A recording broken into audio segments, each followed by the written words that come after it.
Visvesvaraya Totravetraikapanaye Jnanamudraya Krishnaya Gitamritaduhe Namaha. Hare Krishna.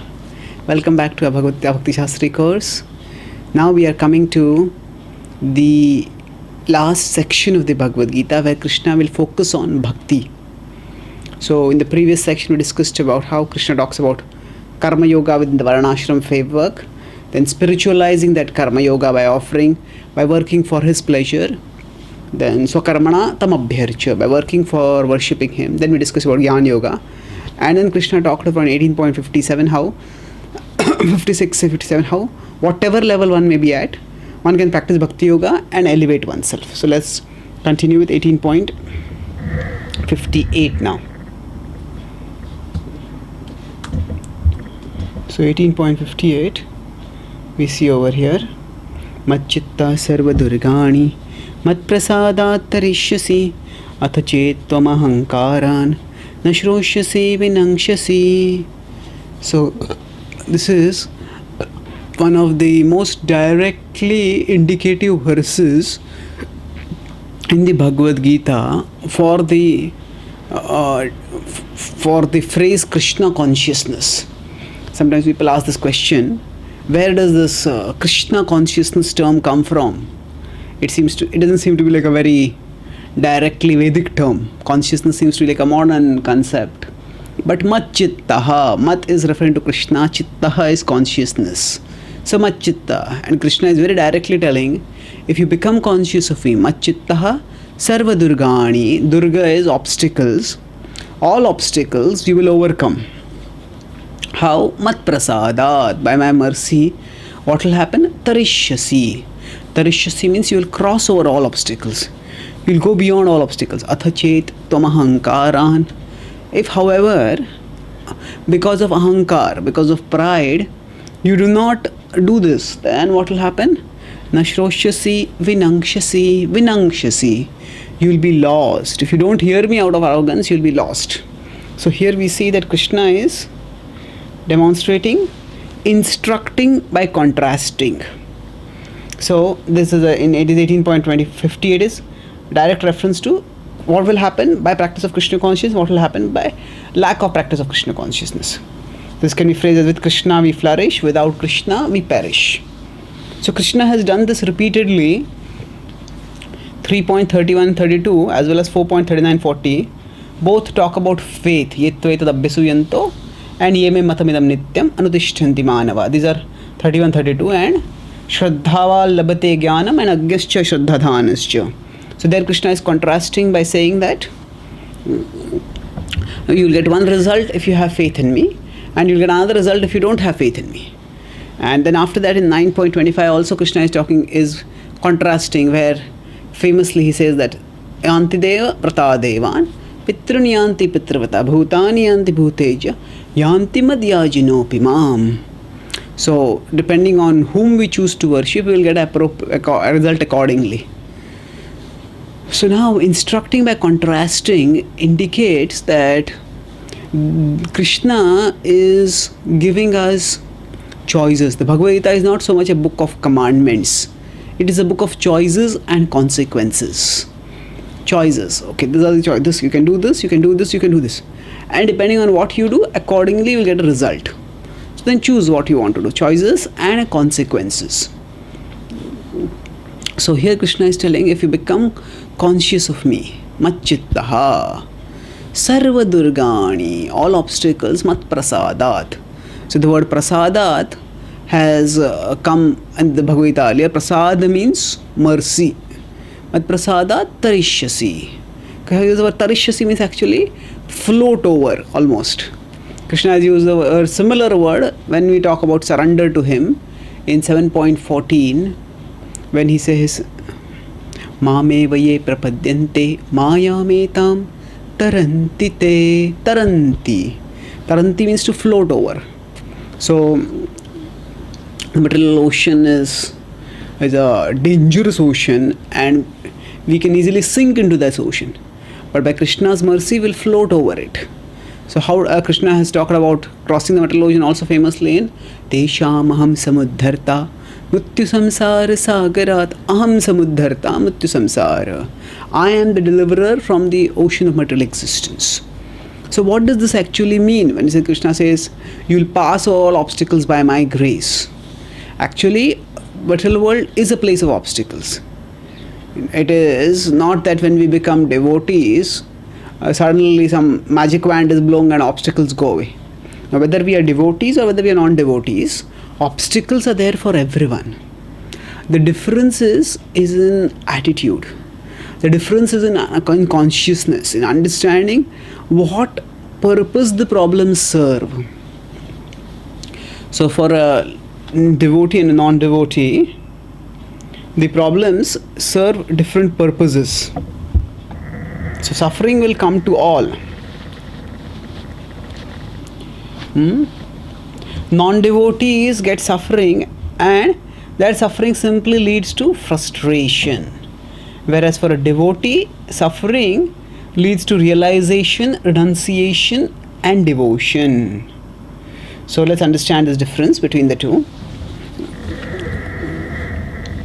What do we mean by problems or suffering? It essentially means that we have certain plans to do things, and by that we want to get enjoyment. So it's basically about enjoying. And as souls, we are Anandmaya, we are Satchitananda. So happiness is a part of the nature of the soul.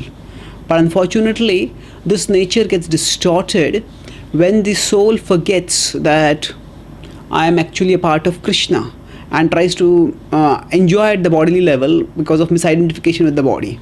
So then the enjoying nature becomes limited to the material level. And there are many obstacles which come at the material level to our plans for enjoyment. So, because for a materialistic person, material life is the only life. There is nothing beyond material life. And therefore, material enjoyment is the only enjoyment. And if there is no enjoyment possible at the material level, then there is no enjoyment at all. So, when there are problems which obstruct or even destroy material enjoyment, destroy the possibilities for material enjoyment, then the end result is complete frustration, is disappointment. So that's how a person gets blocked and trapped. A person gets lost because of not understanding that there is an alternative, better way of enjoyment possible. Materialistic people think that material track of enjoyment is the only track of enjoyment available for them, and when the enjoyment is not possible on that track, then there is simply misery.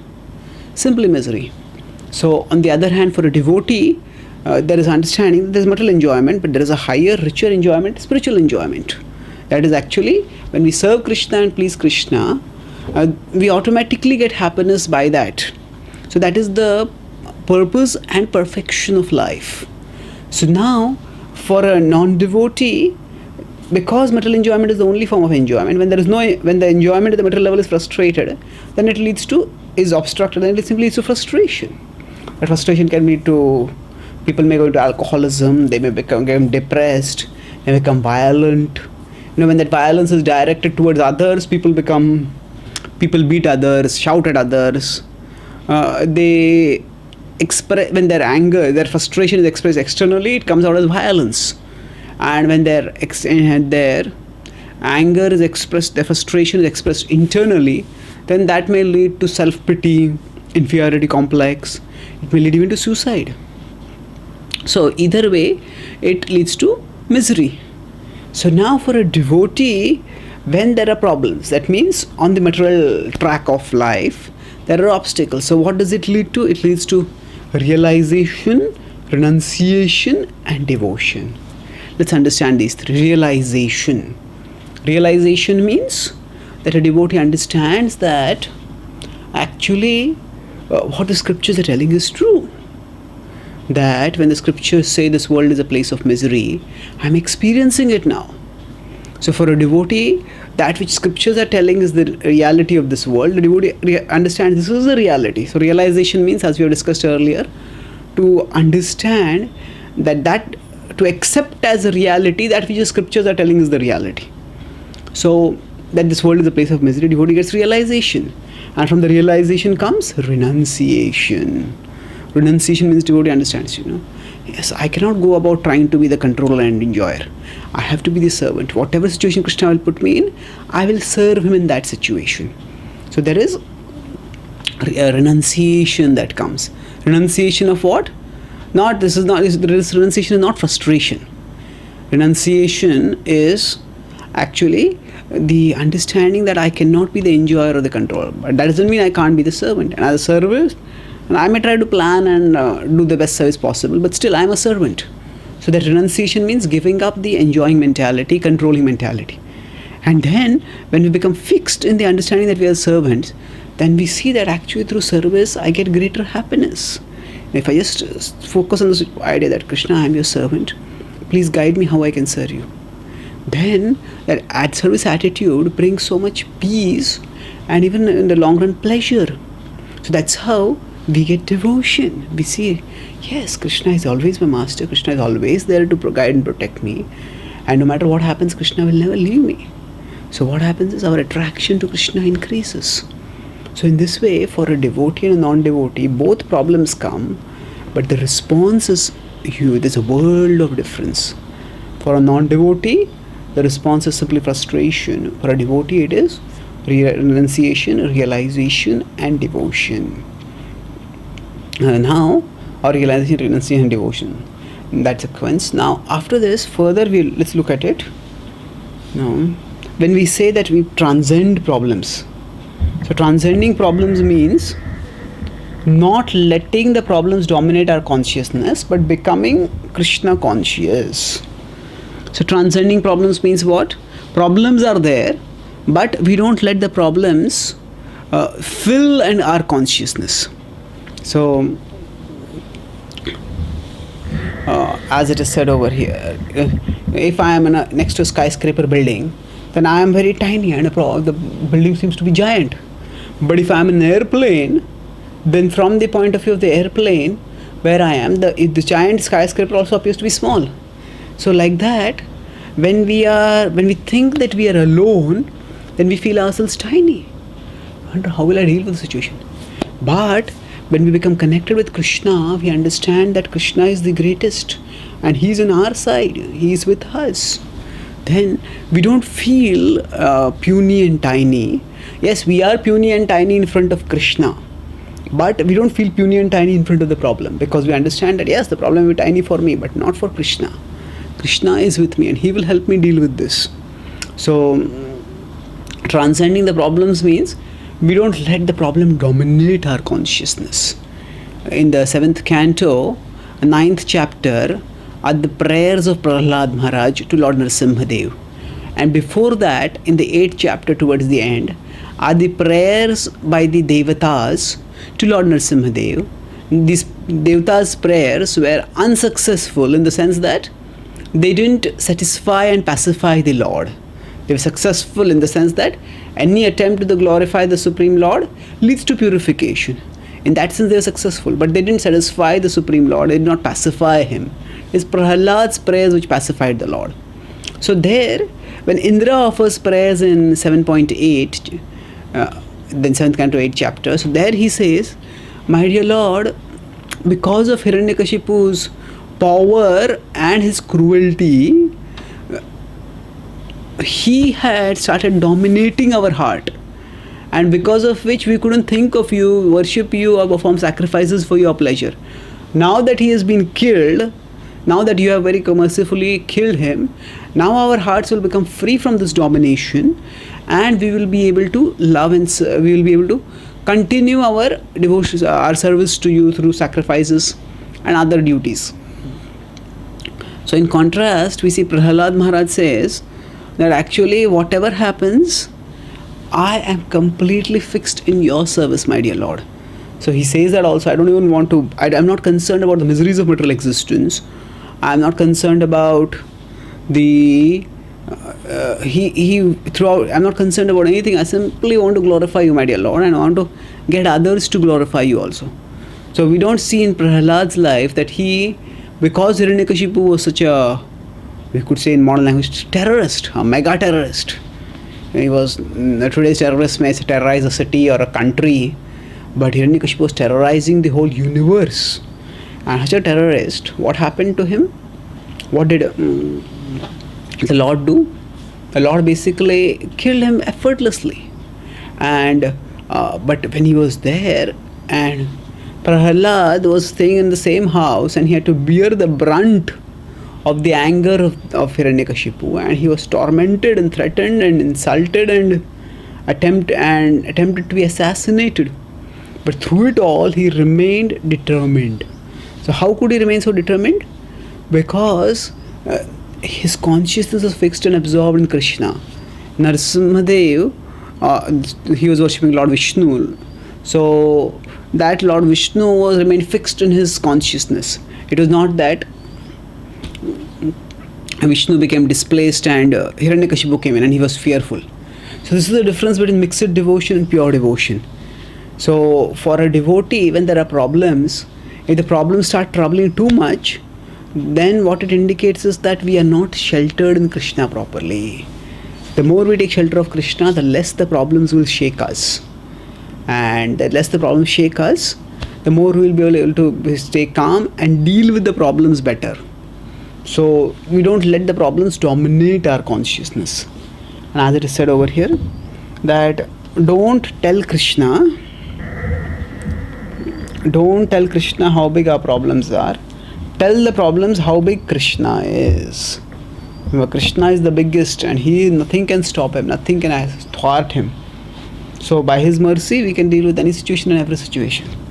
And now a significant point is a devotee, Prabhupada writes this actually, a devotee may be perplexed, but he is never discouraged. So what is the difference between perplexed and discouraged? So Prabhupada writes in a Bhagavatam purport, perplexed means indecisive. Indecisive means, oh, should I do this, should I not do this? Maybe I want to do this, but probably it is not good for me to do it, I don't know. So perplexed means that, okay, there is this problem. How will I deal with the situation? How will I move forward? So even for a devotee, sometimes it may happen that devotee, it may not be very clear about how one should go ahead and serve Krishna. Srila Prabhupada faced this several times in his life. He worked so hard to build a league of devotees, and then just when his mission started to seem to be picking up nicely, at that time there was a sort of conspiracy against him, and he was practically thrown out from the place which was going to be his international headquarters in Jhansi. So at that time, what was Srila Prabhupada going to do? So it is not that just because somebody is a pure devotee means that every single step is completely clear and the road from here to glory is straight and clear. No, that road will also be revealed by Krishna to Prabhupada as, okay, now this situation do this, now this situation do this. So Prabhupada also uses intelligence, and he said, okay, Indians are not taking this message seriously, so let me go to America and preach. In America also he found that people seem to be satisfied in their own daily pleasures and did not want anything higher. So then he went to the people who were rejecting those things and seeking something higher. That were the hippies. So in this way, Srila Prabhupada went and he struggled also. But at point for one time, Prabhupada was staying in the Bowery, and then his room partner, he took drugs and he went mad. So at that time, Prabhupada had to practically for his life, this person who got a drug-induced madness, he came to attack Srila Prabhupada. And at that time, Prabhupada was, he had to practically leave immediately to save his life. And then he came out on the streets, and there were hippies lying on the ground, senseless because of having taken drugs overnight. And there were some bums lying here and there doing nothing. There was birds flittering around in the trees. And Prabhupada realized he was just as homeless as all of them. In fact, more, because they were at least homeless, and that's how they were habituated to living. Prabhupada had come for a purpose. So it is not that Prabhupada was without hope, or Prabhupada was having some unrealistic hope. No, Prabhupada had the realistic hope based on the understanding that Krishna is my protector. So he continued serving. Okay, then he found out, okay, there was this person in my program who used to come. Maybe I can call him, and then maybe we can work out some other place for me to stay. So Prabhupada kept moving forward. So perplexed means not knowing how to serve. Discouraged means not feeling like serving. So a devotee may be perplexed because sometimes life becomes so complicated that we can't understand how should I serve at this particular point. What should I do? But a devotee never discouraged. That means a devotee always understands that Krishna is my well-wisher and the best thing that I can do in any situation is serve Krishna. Serve Krishna. So serve Krishna means that we use all our senses, all our resources, all our wealth in serving Krishna nicely. And in this way, we can move forward in our spiritual life steadily, strongly. So, Machittaha Sarvadurgani Mat Prasadat Tarishasi. By my mercy, you will cross over all obstacles. So, if you just become Krishna conscious, the problems will come and they will perplex us, but they will never discourage us because we know Krishna is with us. But Chetam Ahankaran. If ahankara, so ahankara essentially means that I am great. In this context, this means that I am big enough to solve any problem that comes to me. I don't need anyone else. Atachetam ahankaran nashroshyasi. That means if a person thinks that I know good enough, I don't need any help from anyone, so I don't hear Krishna, then vinangshasi, one will be lost. Because what will happen? When I don't hear anyone, that means I hear my mind. Because the mind is already there inside and the mind is already working to drag us down, to make our life miserable. So the mind is there to drag us down and we desperately need protection so that we are not dragged down by the mind. Now, after talking about this, about how Krishna or without Krishna we suffer, Nashroshasi Vinangshasi. So it's not that Krishna is a vengeful God, but rather Krishna gives us as much facility as is possible. So, for example, it may happen that a devotee, say, is trying to serve Krishna, and at that time the devotee faces severe problems, and those problems make the devotee's hold on the process of Krishna consciousness weak. And at that time the devotee starts reading various different ideas from different people, and trying to make an amalgam that is suited to oneself. So sometimes devotees have the idea that we should not read any books other than Prabhupada's books. Prabhupada said books are the basis and he said my books are enough. So there's no need for reading any other books. But there are other devotees also who say that actually Prabhupada told his disciples to write. And it is a tradition within our tradition to write. Within our tradition means since the time of the Goswamis, and if you look at the Madhva Sampradaya, since the time of Madhacharya, it's a tradition for some people, some scholarly people, some literary increased people, to be writers. So now in the past, the people would write just for Indian audiences, Madhvacharya, Ramanujacharya, Vishwanath Thakur. They would write primarily for an Indian audience. They didn't expect the soldiers to leave their profession and come and stay with them. They may want to correct whenever some correction is required, and they may themselves be willing to accept correction also whenever it is required. But overall, they would recognize that this is the way they will be able to move forward in life. So here, Machitta Sarvadurgani, this is not a call for social observation or social interaction necessarily, but the more we become conscious of Krishna, the more our vertical relationships become strong, and the more the vertical relationship becomes strong, the more it gives us tolerance and patience and persistence in our vertical relationship. And once the vertical relationship is strong enough, then we can draw back and become situated calmly, steadily, and act intelligently in our material life also. On the other hand, if our vertical relation is not strong, then we become like a small boat in a giant ocean, a massive, impossibly vast ocean with giant killer waves coming from all directions. So we may be able to survive those waves for a few moments, but eventually we will succumb to them. So therefore, it is important for every person to recognize that I shouldn't make my consciousness of Krishna conditional to a problem-free life. That means it is not that when my life will become problem-free, then I will start becoming conscious of Krishna. No. Actually, when I become conscious of Krishna, then my life will become problem-free. So it's important. This is a very vital difference to understand if we want to become steady in our devotional life. That Machittaha Sarvadurgani Mat Prasadat Tarishyasi. So actually mat prasadat, by Krishna's mercy. So how does a devotee get all these sweet things, all these wonderful gifts? A devotee gets these gifts by the mercy of Krishna. Because the devotee is dedicated to Krishna, therefore everything that is emanating as a part of the Mahabharata comes into the ears of Parikshit Maharaj, who is a eager devotee. And he also becomes enthused to speak more and more on seeing the enthusiasm of on the enthusiastic reciprocation of the Supreme Lord, the merciful encouragement of the Supreme Lord. So in this way, the Lord enables the devotee to transcend all problems and move higher and higher towards Krishna. So now after describing this, Krishna will elaborate on the second part.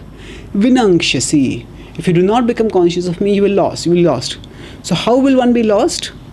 We say there are so many people who are godless, so many people who are not conscious of God, and still they are continuing to live quite normally. So where is the question of Vinangshasi? That Krishna will answer in the next two verses. So let us look at the next two verses now.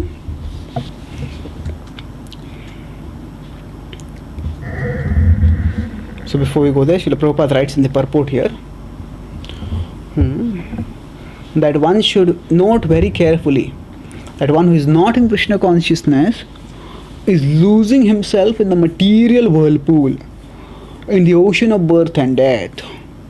A material whirlpool means that a whirlpool is a body of water, is a part within a river or ocean where once a person goes in, one gets sucked down. Similarly, in the material world, there can be desires come, agitations come, frustrations come, and one gets completely sucked in by them, and they keep us in the cycle of birth and death.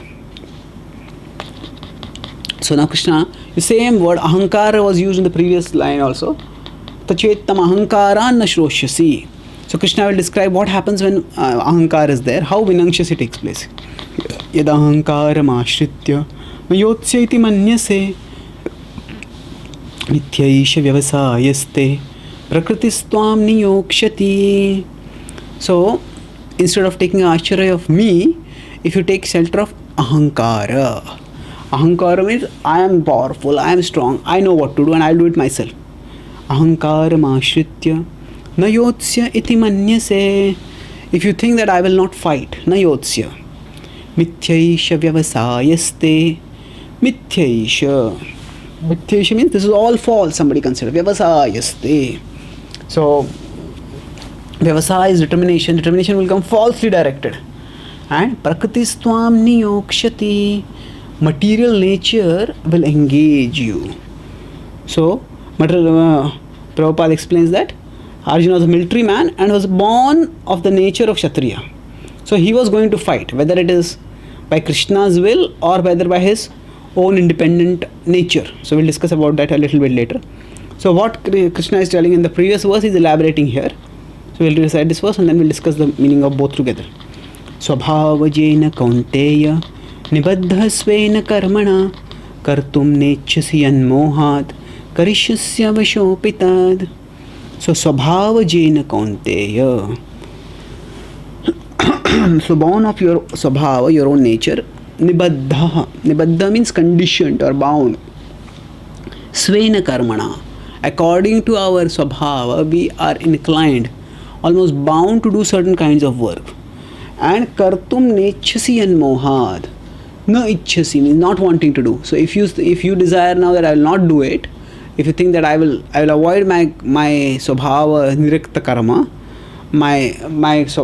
the karma that is there according to my swabhava, then what will happen? Karishyasya avashopitad.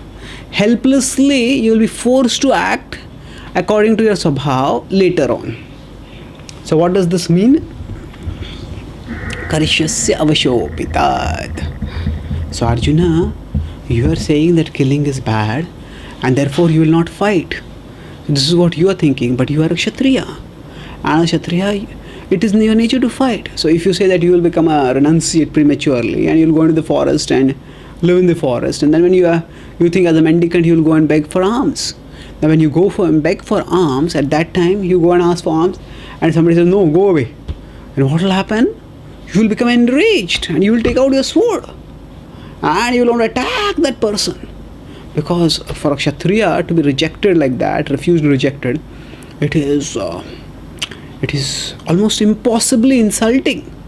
And that's why the way the Pandavas were dispossessed and their wife was dishonored, it was an enormous insult for them.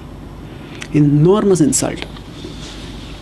So here again the point which Krishna makes is that we all have to act according to our nature.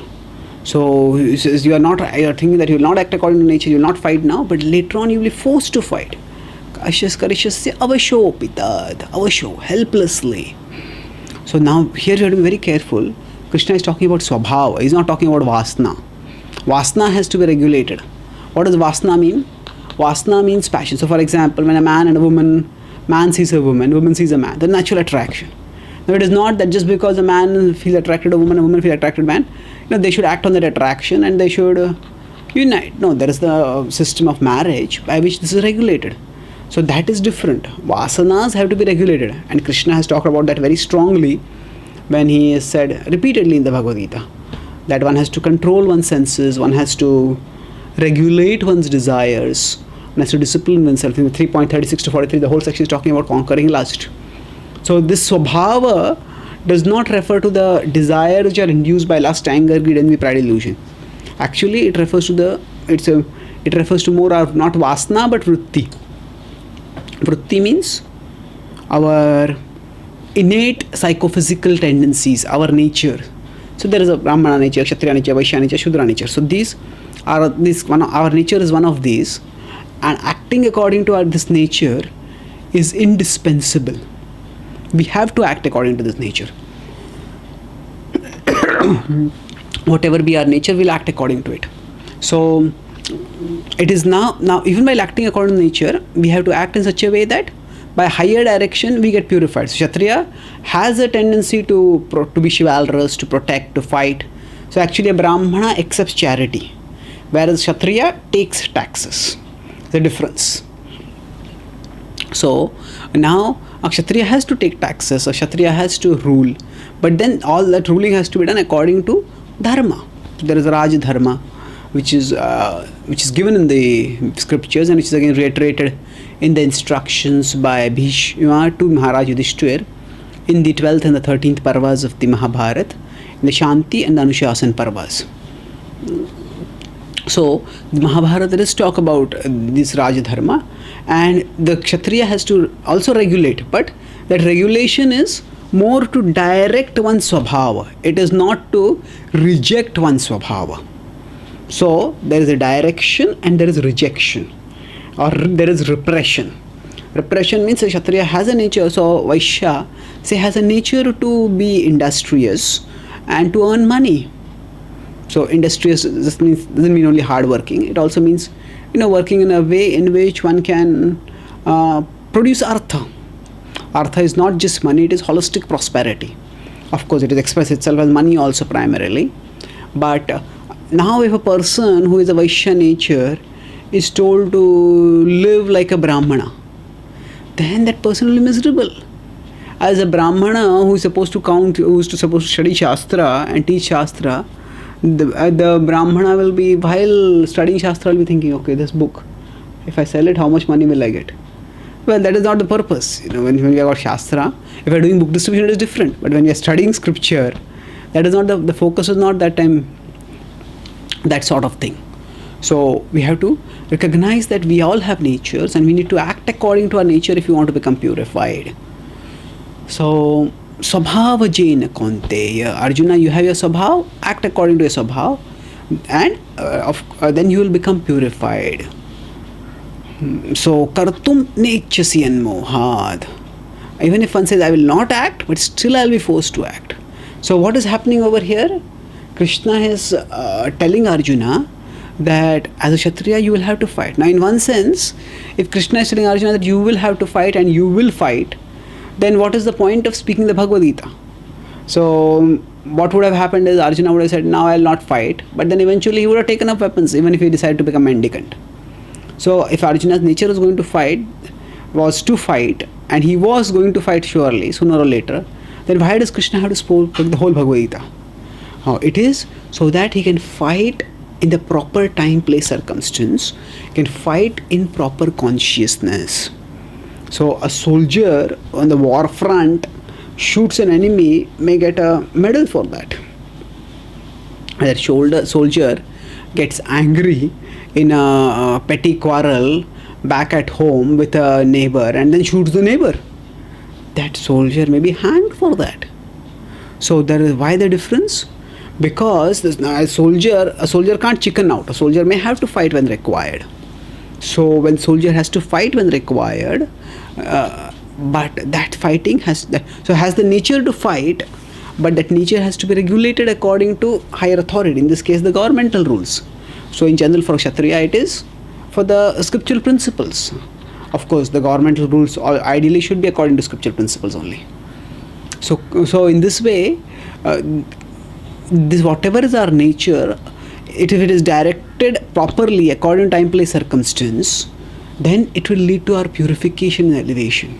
A Kshatriya fighting a Dharma Yuddha will become elevated by the practice of Dharma Yuddha. This is how things work in spiritual life. And that is the purpose of the instruction of the Bhagavad Gita, to enable Arjuna to use Kshatriya propensity in a right way according to time, place, circumstance, and thereby get elevated. So now after describing this, Prabhupada writes in the purport that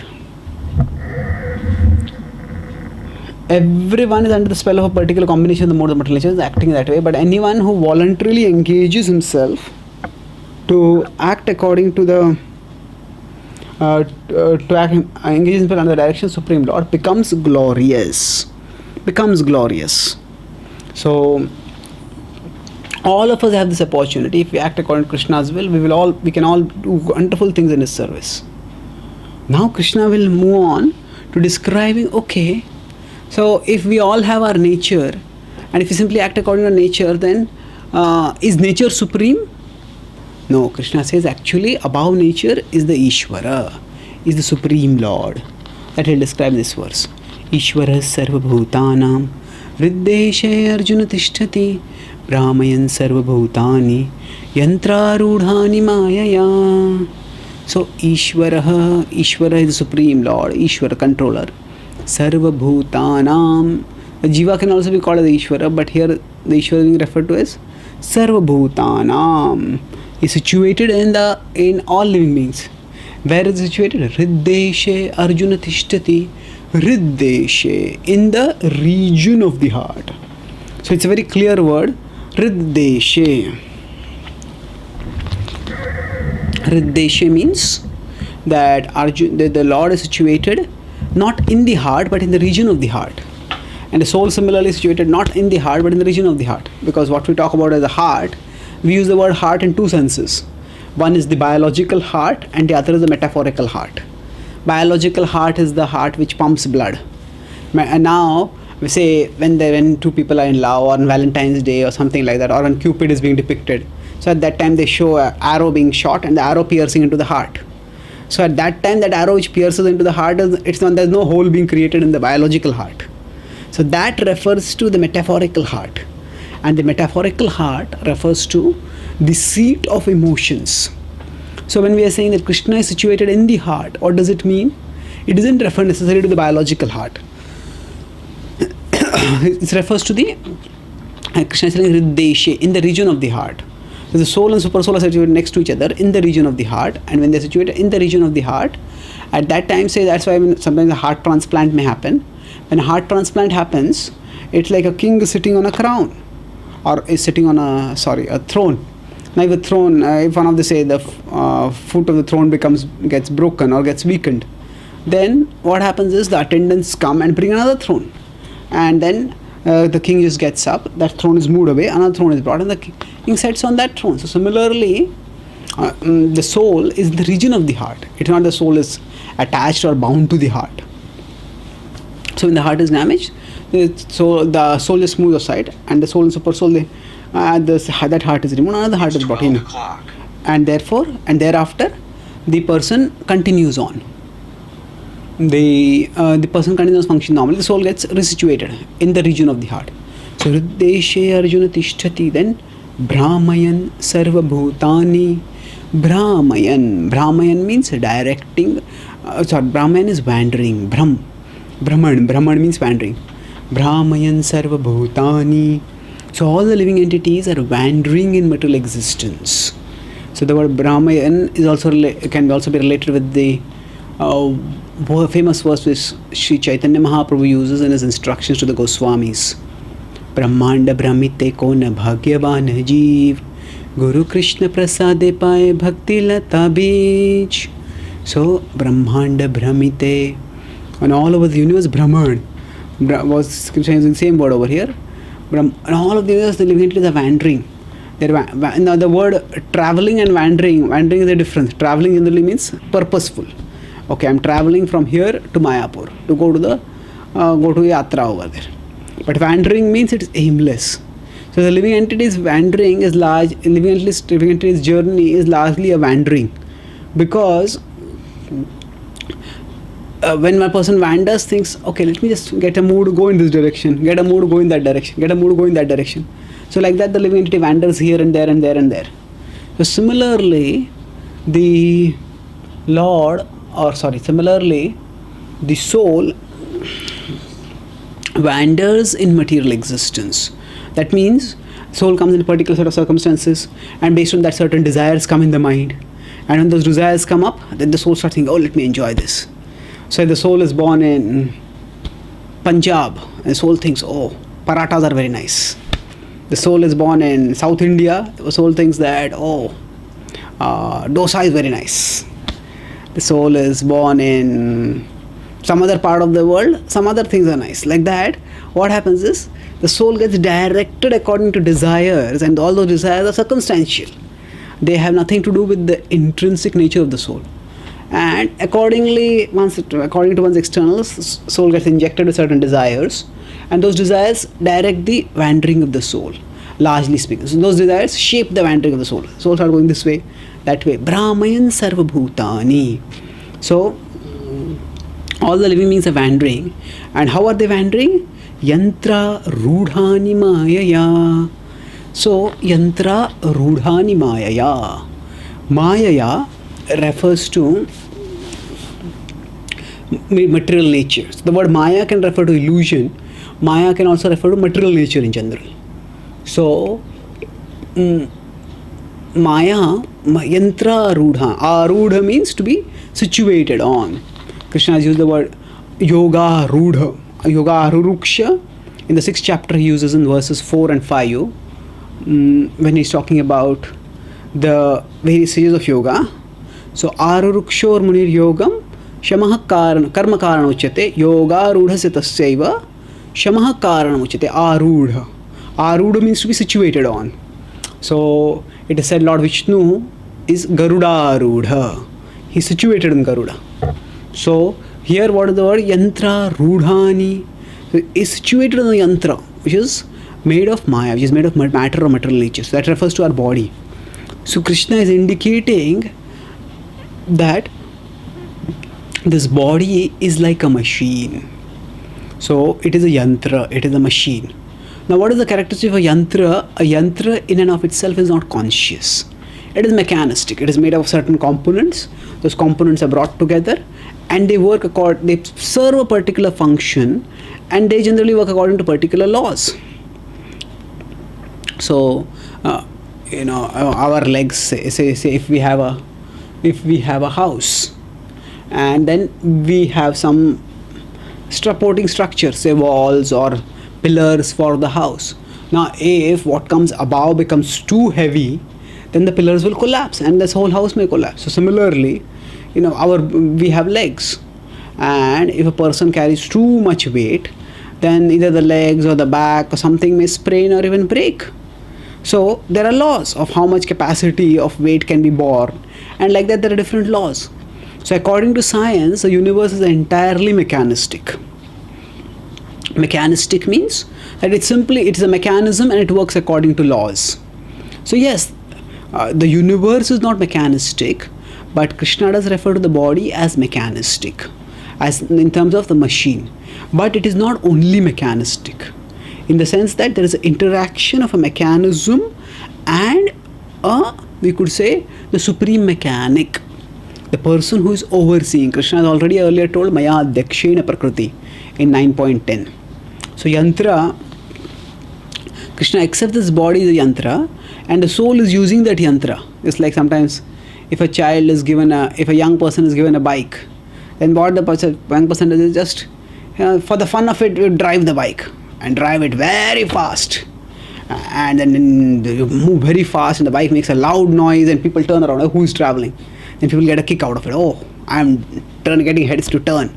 And people, so often this traveling is just aimless. Go here, go there, just to show off that I have got a bike and I can ride fast. Or if somebody has a car, then people will use the car to do the same thing. Of course, people who are wealthy, they may use their own flight. And especially if somebody can drive a plane, then that person thinks that, now I only developed wings. I'm able to fly now. And then people try to attract the members of the opposite sex, thinking that I'm something special. So anyway, the point is that for pleasure, often people wander around.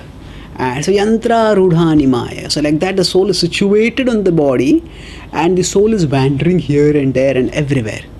So the body is like a machine, and the body does function mechanistically, but beyond the body is not alone. Beyond the body, there is a soul, and the soul is conscious. And the soul, as a conscious being, affects the functioning of the body. How does the soul affect the functioning of the body? Through its desires. Just like if somebody is playing a video game, then the virtual reality that is in the video game, the person who is playing doesn't have any direct connection with that. So, that means that is say there is some police and there are some thieves, and the police are chasing the thieves and thieves are trying to elude. So at that time, all that is in the virtual game only. But the person who is playing, say, is playing police, and the person is in the middle. The person is to say arrest the thief or shoot the thief or whatever. So then the person, through the mechanism of the video game, by pressing a button here, by pulling a lever here, or by moving the cursor here, this way, that way, they can get the policeman to move, and then accordingly the thief gets caught or thief runs away. So the point is, the connection is through the there is an arrangement made. The arrangement is not made by the video game player only. Actually, there is a person who has developed the video game, and that person's intelligence is involved in making the whole setup. And through that setup, this person who is playing the video game, the player identifies with the character in the video game and then plays the game. So similarly, Krishna is telling he is the Ishvara. He is the Ishvara, and he is overseeing. He is present in the hearts of all living beings. And this material world is like a virtual reality. One of Srila Prabhupada's scholarly disciples, Sadaput Prabhu, Dr. Richard L. Thompson. He's a mathematician, mathematics PhD from Cornell. So he has written a very good book called Maya, the world as a virtual reality. It's a quite a intricate scientific book which explains many of the puzzles and enigmas of modern science from the perspective of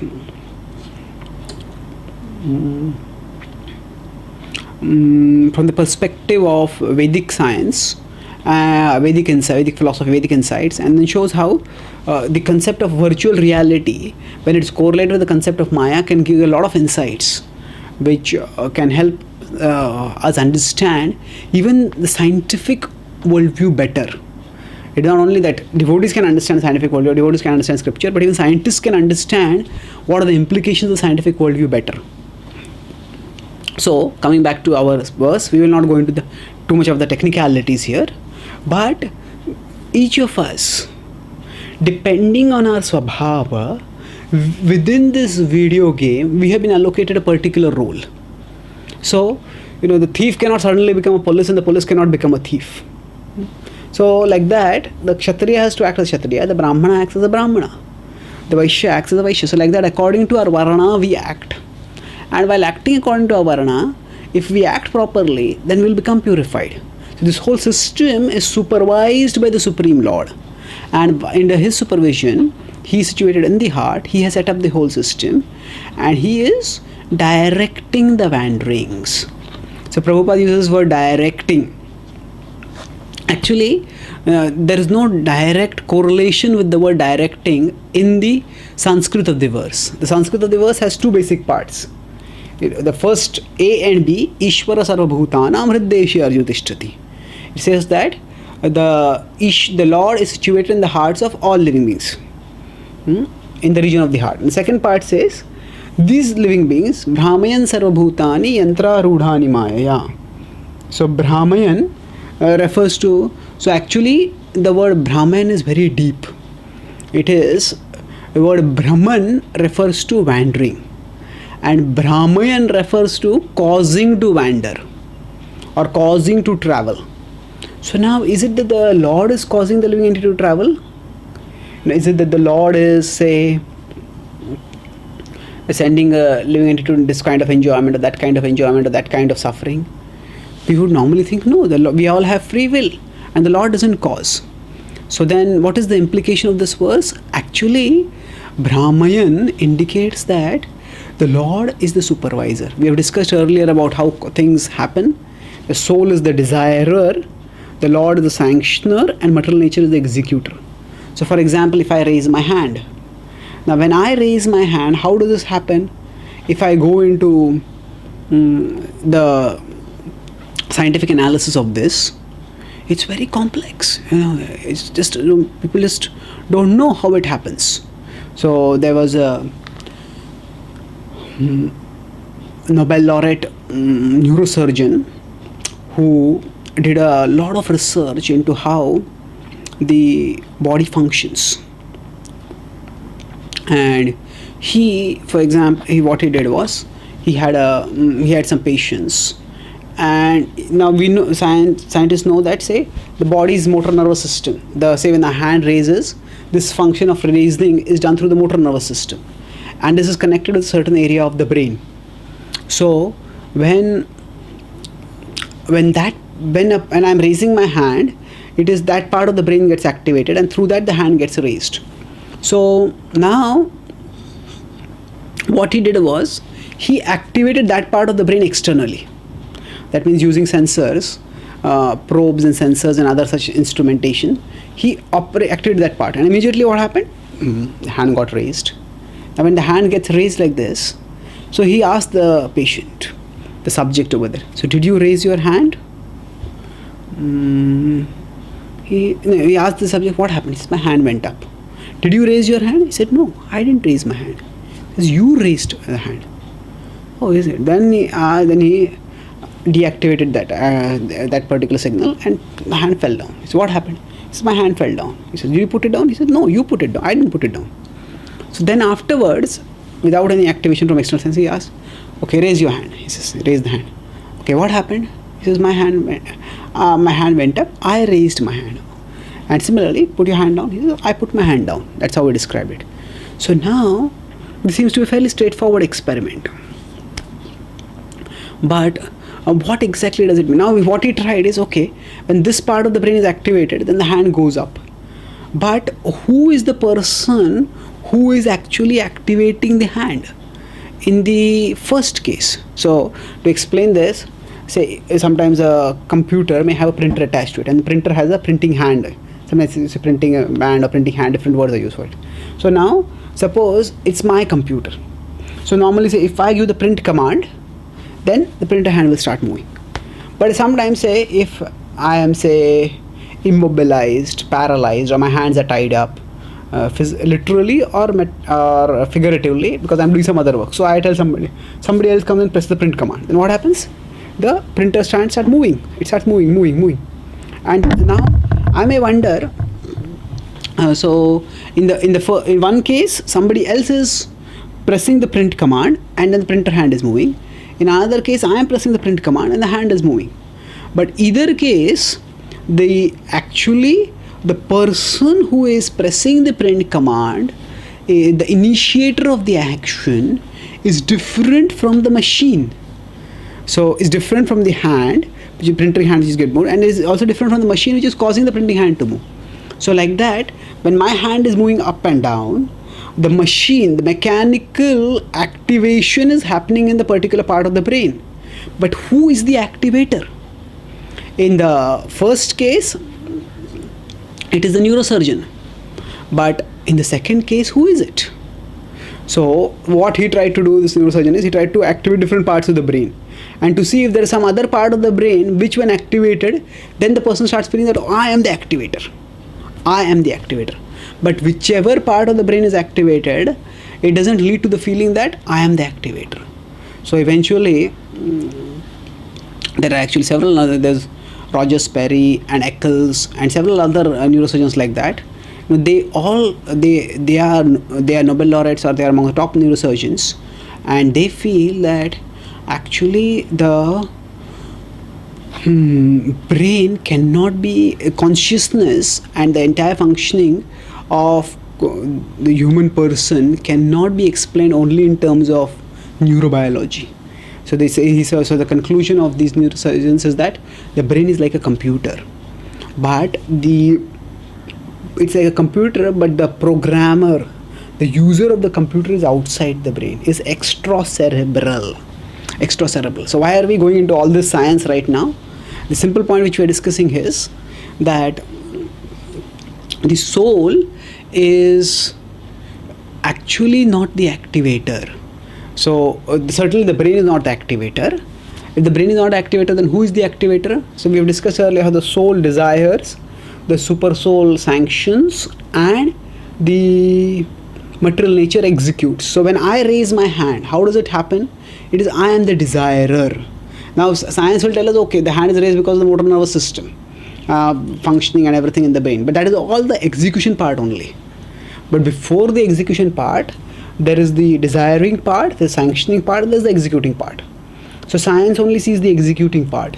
It doesn't understand the role of the super soul, because super soul is spiritual, and science largely reduces itself to study of matter only. And then further, it doesn't understand the soul, who is the initiator through the desire. So when we say this Lord causes the living entity to wander, that means that the Lord sanctions the desires and provides the facilities for the soul to move according to its desires. So just like a video game is set up. Now within the video game, the player can play in such a way that the player wins, or the player can play in such a way that the player loses. So now overall, what we'll say, if there's a gambling casino, or there is a video game to play or something like, there's a place where people can play and they can earn or lose points or even money or whatever, then the whole thing is set up by a particular say institution or a particular person or whatever, and then within that everybody else is playing. So when they said Krishna is Brahmayan Sarva Bhutani, he is causing to wander, that means that Krishna is providing the overall framework, and within that the living entity is working. So different living entities work in different ways. So Prabhupada makes the point clear. Brahmayan, he doesn't translate, in word-to-word translation, he causes to wander. But then the sentence translation he explains as directs the wanderings. Why directs the wanderings? Because if we see in a movie, there is a director.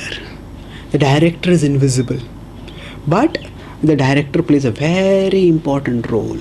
So similarly, the living entities are directed by the Supreme Lord. So of course, this doesn't mean that the living entities are merely like puppets. They have their free will and they act according to their free will, but the overall framework in which the action takes place, that is supervised by the Supreme Lord. So if I'm in a human body, I can't start flying like a bird or barking like a dog. If our soul is in a dog's body, the soul cannot suddenly start chirping like a bird. So there is a overall supervision is there. We all have been given our kshetra, jurisdiction, and the Lord causes the wandering of the living entities like this. He directs the wanderings. So what is the significance of this? That will be mentioned in the next verse. That the idea is, okay, we are to some extent controlled by our nature. That was the conclusion of 59 and 60. That we will have to act according to our nature. Prakriti niyoshati. He says, you will be Prakriti stvam niyokshati. Material nature will engage you. You cannot give up your nature. But now in this verse, Krishna is telling that actually you and the nature is controlled by the Supreme Lord. And the next verse he will tell, in 62, that therefore surrender to the Supreme Lord, and then you will be able to actually attain auspiciousness. That we will discuss in our next class. Thank you very much. Srimad Bhagavad Gita ki Jai. Hare Krishna.